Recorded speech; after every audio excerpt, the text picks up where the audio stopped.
Trade with Kamran Bhavani. क्या आप stock exchange में इन्वेस्ट करके पैसा कमाना चाहते हैं तो हमारे ग्रुप को ज्वाइन करें। हम आपको देंगे बर वक्त और बेहतरीन मशवरे। हमारे पास अकाउंट खोलने और ग्रुप ज्वाइन करने के लिए इन व्हाट्सएप नंबर पर राब्ता करें। कामरान मेमन भवानी 0345 82644। बिस्मिल्लाहिर्रहमानिर्रहीम। अस्सलाम ऑल मेंबर्स, मैं कामरान मेमन भवानी हूँ। आप देख रहे हैं यूट्यूब का चैनल जिसका वो क्लेम या ब्लेम नहीं है। आज के मार्केट का आगाज हमने देखा स्लाइटली 15 पॉइंट नेगेटिव के साथ हुआ और फिर हमने ये देखा कि मार्केट एक टाइम में 40 पॉइंट तकरीबन 48 पॉइंट प्लस तक गई और मार्केट ज्यादा हाई सेट पे नहीं गई। 41,813 मार्केट ने हाई बनाया। फिर हमने देखा कि मार्केट एक रेंज बाउंड परफॉर्म करती रही 41,600 से लेकर 800 के दरमियान। कल के दिन आपको वी लॉग के अंदर ये बताया गया था कि 41,600 अगर मार्केट अपना लेवल ब्रेक कर देती है तो फिर हम देखेंगे 41,400 से लेकर 41,100 तक मार्केट डाउन साइड की तरफ मूव कर सकती है, क्योंकि मार्केट ने कल भी यानी कि जो है करेक्शन की थी और मार्केट अपनी करेक्शन को कंटिन्यू कर सकती है, क्योंकि मार्केट में 2 दिन में मार्केट में 1600 पॉइंट का इजाफा हुआ था। तो उसकी करेक्शन ड्यू भी थी, जिसकी वजूहात कुछ भी हो सकती हैं, जिसके मामला कुछ भी हो सकते हैं।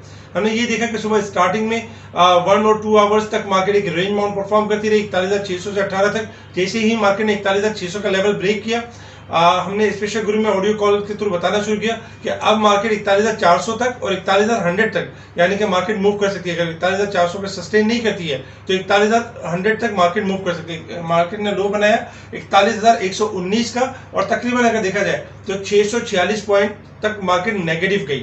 मार्केट बाद में रिबाउंड किया, मार्केट ने तकरीबन एक टाइम में 350 पॉइंट रिबाउंड कर गई थी। फिर लास्ट में हमने देखा 467 पॉइंट माइनस के साथ इंडेक्स क्लोज रहा 41,297 के करीब इंडेक्स क्लोज रहा। अगर हम वॉल्यूम्स देखें तो 142 मिलियन के वॉल्यूम से आज वॉल्यूम्स में भी कमी थी, जबकि जो कल वॉल्यूम हुए थे 256 मिलियन के वॉल्यूम्स हुए थे, वॉल्यूम्स में भी कमी थी। आज बेसिकली अगर देखा जाए तो आज जो बिल था, बजट का जो बिल था वो पेश होना था कौमी असेंबली में और कौमी असेंबली से पास होना था।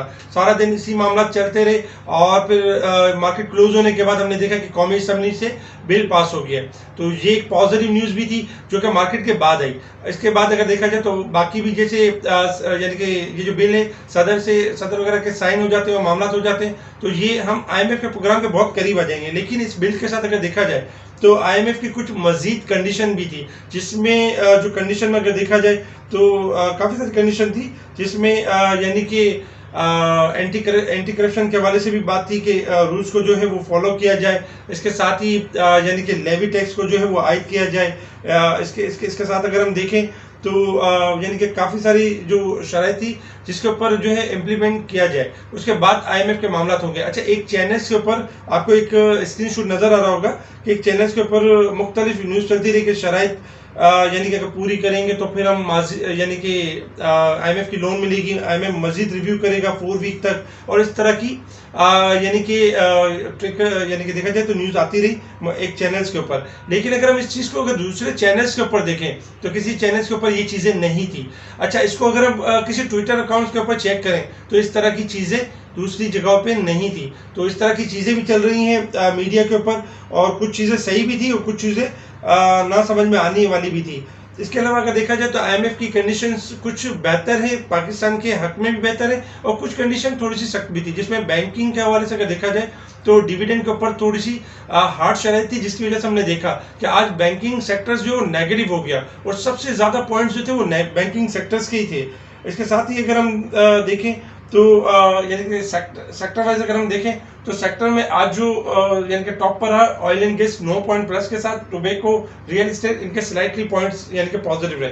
लेकिन अगर हम मार्केट में देखें जो ब्लड बात रहा वो बैंकिंग सेक्टर में सबसे ज्यादा रहा, 271 पॉइंट माइनस के साथ नेगेटिव रहा banking sector. Oil and gas sector 58 point, technology 56 point, 23 point cements के, जबकि पावर जनरेशन के 17 पॉइंट, इसके अलावा 12 पॉइंट, 9 पॉइंट केमिकल के, फर्टिलाइजर के, रिफाइनरी के स्लाइटली पॉइंट कमी देखने में आई। अक्सर ये होता है कि जब कभी भी कोई न्यूज़ आ रही होती है तो हमारी जो सोशल मीडिया या मुख्तलिफ जो यानी प्लेटफॉर्म होते हैं उस पर नेगेटिविटी बहुत ज़्यादा की जाती है। जैसे कि आपको याद होगा कि फ्राइडे वाले दिन सुपर टैक्स लगा था, यानी कि सुपर टैक्स को लेके लोगों ने बड़ा यानी कि जो है इसके ऊपर नेगेटिविटी की थी कि अब मार्केट यहाँ से कोलैप्स कर जाएगी, अब मार्केट यहाँ से गई। लेकिन उस वक्त भी हम यही कह रहे थे कि देखिए सुपर टैक्स लगाए, वन टाइम लगाए, यानी कि टेक्नोलॉजी पे नहीं लगा है, यानी कि फार्मास्यूटिकल्स पे नहीं है, टेक्नोलॉजी सेक्टर्स पे नहीं है, फूड सेक्टर्स पे नहीं है, तो ये आपके कुछ स्टॉक सेक्टर्स बढ़ भी सकते हैं और बाकी सेक्टर्स के ऊपर वन टाइम है। उसका रिएक्शन हमने देखा कि मंडे वाले दिन आपकी बल्कि फ्राइडे वाले दिन 450 पॉइंट रिकवर कर गई और मंडे वाले दिन भी 800 पॉइंट तकरीबन मार्केट ने रिकवर किया और ट्यूसडे वाले दिन भी थोड़ा रिकवर करके फिर प्रॉफिट टेकिंग स्टार्ट हुई। तो हमेशा ऐसा होता है कि जब कोई न्यूज़ आ रही होती है ना, तो हमारे मुख्तलिफ सोशल मीडिया पे इसके ऊपर मुख्तलिफ नेगेटिविटी कर दी जाती है। बैंकिंग सेक्टर के ऊपर भी ऐसे ही किया गया, जिसकी वजह से आज हमने देखा कि एक बैंकिंग सेक्टर एक नेगेटिव के साइड पर रहा, जिसकी वजह से पॉइंट्स में भी हमें ज्यादा नेगेटिविटी नजर आई। जबकि अगर हम इसके अदर स्टॉक्स देखें तो अदर स्टॉक्स में कोई खास कमी हमें नजर नहीं आई। इसके अलावा अगर आज हम वॉल्यूम लीडर देखें जो आपके स्क्रीन पर नजर आ रहे होंगे, आज छोटे स्टॉक्स वॉल्यूम लीडर थे, के इलेक्ट्रिक, WTL, हैस्कोल, सी एनर्जी, इसके अलावा TPL प्रॉपर्टीज, PRL, SNGP, हबीब बैंक, हबीब बैंक थोड़े से, यानी हबीब बैंक में भी वॉल्यूम हुआ, कैपको में भी हुआ, MCB में भी हुआ, ये वॉल्यूम लीडर्स थे। जबकि अगर हम यानी टॉप गेनर्स देखें तो सनोफी एवेंटिस आज टॉप पर था, जबकि कोलगेट में भी इजाफा हुआ, बाटा यानी कि देखा जाए तो महमूद टेक्सटाइल और इनमें यानी कि इजाफा हुआ। इसके अलावा अगर हम यानी कि अगर नेगेटिविटी की तरफ देखें जो ज़्यादा डिक्लाइन साइड पर रहे, तो उसमें देखा जाए तो नेस्ले एज यूजुअल, जैसे रेगुलर माइनस होता है, नेस्ले हो गया, प्रीमियम टेक्सटाइल हो गया, मारी हो गया, खैबर टोबैको, एबर्ट, जो कल पॉजिटिव थे आज थोड़े नेगेटिव हुए, यही पॉइंट्स को कंट्रोल कर रहे होते हैं इंडेक्स को। और जो ऑलरेडी जो शेयर डिस्काउंटेड होते हैं उनके अंदर प्रेशर दिया जा रहा होता है, क्योंकि लोग अपनी पोजीशन को ऑफलोड करें और जिनका फायदा होना होता है वो अपना बेनिफिट्स हासिल कर लें। तो बहरहाल आज इस तरह की भी न्यूज़ थी। आज भी हम ऑडियो कॉल के थ्रू बताते रहे कि मार्केट में देखें इन स्टॉक्स पर कोई प्रेशर नहीं, हाँ जो स्टॉक्स ओवरबोट हो गए उनमें प्रॉफिट टेकिंग जरूर करें। 2 दिन से हमारी यही कॉल आ रही है, अगर आप हमारे 2 दिन के वीलॉग चेक करें तो हम हायर साइड से आपको प्रॉफिट टेकिंग का मशवरा दे रहे थे और यही कह रहे थे अगर मार्केट जब तक अपने सपोर्ट लेवल से ऊपर रहती है तो मार्केट आपकी यानी रिकवरी को बेस बनाएगी, अदरवाइज मार्केट अगर अपने सपोर्ट को ब्रेक करेगी तो मार्केट न्यू सपोर्ट की तरफ यानी मूव करना शुरू करेगी। आज हमने देखा कि मार्केट में ज्यादातर जो है बैंकिंग सेक्टर में तकरीबन रही। अच्छा, इसके साथ ही अगर हम देखें तो यानी इंटरनेशनल मार्केट की तरफ, इंटरनेशनल मार्केट में कल के वीलॉग के अंदर क्रूड ऑयल आपका ट्रेड हो रहा था तकरीबन 107 108 डॉलर के पास ट्रेड कर रहा था और हम ये कह रहे थे क्रूड ऑयल आपका हायर साइड पे जाएगा और 113 डॉलर तक टेस्ट कर सकता है। आज 113 डॉलर और 47 सेंट के पास ट्रेड कर रहा है। इस वक्त 1 डॉलर और 71 सेंट का इजाफा हो चुका है। क्रूड ऑयल 115 डॉलर से लेके 118 डॉलर तक जा सकता है। जब तक ये क्रूड ऑयल 111 डॉलर का लेवल ब्रेक नहीं करता है, फिलहाल इसमें मंदी नहीं है, इसमें तेजी है, इसमें रिकवरी है, तो क्रूड ऑयल में यानी कि हम इजाफा देख सकते हैं। अच्छा, इसके साथ ही अगर हम मार्केट के हवाले से रिव्यू करें ग्राफ के हवाले से, तो अगर हम शॉर्ट ग्राफ के हिसाब से देखें मार्केट की पोजीशन, तो मार्केट ने एक लो टेस्ट किया और वहां से एक बाउंस बैक हुई। रेजिस्टेंस लेवल में अगर हम देखें तो 41,500, 41,800, 42,100 और 42,400 के लेवल, ये हमारे रेजिस्टेंस लेवल है। 41,100, 40,800, 40,500 और 40,200 ये हमारे सपोर्ट्स लेवल है।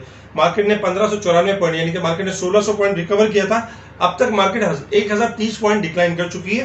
42,149 का कल हाई लगा था और उस हाई के बाद से अब तक लेके अब तक मार्केट 1030 पॉइंट डिक्लाइन कर चुकी है, जो कि 65% बनता है कि मार्केट अपने आप को 65% करेक्ट कर चुकी है। 65% जो इजाफा होता है 65% की करेक्शन हो चुकी है। टेक्निकल चार्ट के हिसाब से अगर हम देखें तो मार्केट ने 41,100 के लेवल को सपोर्ट को सस्टेन किया और मार्केट वहां से आपकी एक टाइम में बाउंस बैक हुई, 41,400 के करीब आ गई। अभी भी अगर देखें तो टेक्निकल ग्राफ के हिसाब से इंडेक्स आपका हाईली ओवरसोल्ड है और इंडेक्स अगर 41,100 के लेवल को ब्रेक नहीं करता है तो फिर हम देखेंगे मार्केट आपकी बाउंस बैक करेगी मजीद और रिकवरी का फेज बनाएगी। इंडेक्स का जो छोटा सा रेजिस्टेंस लेवल है 41,400 का लेवल है। अगर मार्केट 41,400 के लेवल को ब्रेक कर देती है स्टार्टिंग में, जैसे कि मार्केट ओपन होने के साथ ही, तो इंशाल्लाह इंडेक्स का जो टारगेट होगा 41,500 से लेके 700 तक का टारगेट होगा कि मार्केट आपकी अपसाइड की तरफ मूव करते हुए नजर आएगी। इसके साथ ही अगर हम थोड़ा सा लॉन्ग चार्ट की तरफ देखें तो लॉन्ग चार्ट के ऊपर आज देखा जाए तो आज दूसरा दिन है यानी कि सेकंड डे। फर्स्ट डे हमने देखा कि मार्केट कल के दिन में हायर साइड से एक नेगेटिव क्लोज रही और तकरीबन देखा जाए तो 112 पॉइंट डिक्लाइन किया मार्केट ने और आज के दिन मार्केट ने 467 पॉइंट यानी 467 पॉइंट मार्केट ने डिक्लाइन किया। ऑलमोस्ट 500-600 पॉइंट मार्केट में कमी हुई है। अच्छा, अगर हम लॉन्ग ग्राफ के हिसाब से देखें तो कल की भी क्लोजिंग काफी इंपॉर्टेंट है। अगर मार्केट की क्लोजिंग जैसे कि लो ब्रेक नहीं होता, कल की क्लोजिंग मार्केट की आ जाती है 41,700 से अबव आ जाती है, 700 या 750 से अबव आ जाती है, तो ये बहुत पॉजिटिव साइन होगा और हम मार्केट में देखेंगे कि मार्केट वंस अगेन अपनी जो रिकवरी कर रही थी उसी को कंटिन्यू करते हुए नजर आएगी। तो इसलिए आप सपोर्ट लेवल को, रिस्क लेवल को खास करके इसके ऊपर ध्यान दें और इसको जैसे अगर मार्केट आपका लेवल ब्रेक करती है तो फिर आप थोड़ा सा वेट करें बाइंग्स के लिए। जहां पर लेवल्स होते हैं वहां पर स्पेशल ग्रुप में कॉल दे दी जाती है। आज भी हमने काफी स्टॉक्स के बारे में बताया जो कॉर्नर स्क्रिप्ट्स है, जिनके बारे में बहुत से लोगों को ख्याल भी नहीं था, लेकिन जिसमें हमने डीजी खान का भी बताया था, मैपल लीफ का बताया था, लकी का बताया था, सितारा केमिकल का बताया था।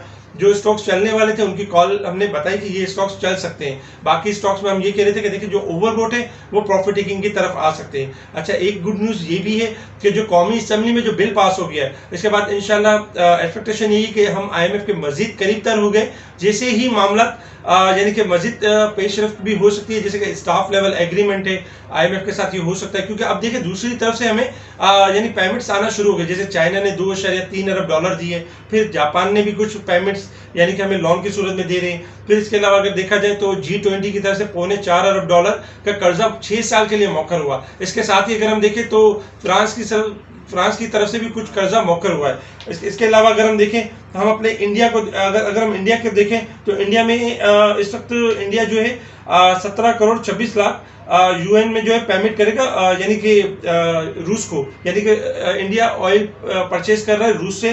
सेकंड नंबर पे अब इंडिया जो है कोयला भी जो है वो रूस से खरीदना चाह रहा है, जो जिससे अपनी सीमेंट इंडस्ट्री को जो है तरक्की दे सके और सीमेंट सेक्टर का फरोग दे सके। हमारी गवर्नमेंट को भी चाहिए कि जिस तरह इंडिया काम कर रही है, अपने मफादात को पहले रख रही है, हमारी गवर्नमेंट को भी चाहिए कि अपने मफादात पहले रखें और यानी कि जो रूस से मुआहदे करें। क्योंकि इस वक्त अगर रूस दबाव में तो वो हमें सस्ती चीज़ें दे रहा है, तो हमारी इकोनॉमी के लिए भी पॉजिटिव है और हमारे आने वाली यानी कि मार्केट के लिए भी पॉजिटिव है। तो इस तरह की चीज़ें हैं। और बाकी अगर देखा जाए तो IMF की तमाम तक कंडीशन को हम मान चुके हैं। अगर पेट्रोल में भी इजाफा होता है तो जाहिर सी बात है कि हमें ये चीज़ें करनी है और इस प्रोग्राम में जाना है, तो आगे इन चीज़ों को भी यानी कि IMF के रूल्स को भी फॉलो करना है। तो इसमें कोई नेगेटिविटी नहीं है। कोशिश ये करें कि जो नेगेटिविटी फैलाते हैं उनसे दूर रहें। स्पेशल ग्रुप में टाइमली इंडेक्स की कॉल और सेक्टर के हवाले से अपडेट दी जा रही होती है और टाइम बाय टाइम बताया जा रहा था, इंडेक्स से गिरने से लेकर बढ़ने तक और बढ़ने से लेकर गिरने तक पूरी अपडेट की जा रही होती है। ठीक है जी, शुक्रिया। कामना मेमन बावानी, अल्लाह हाफिज़।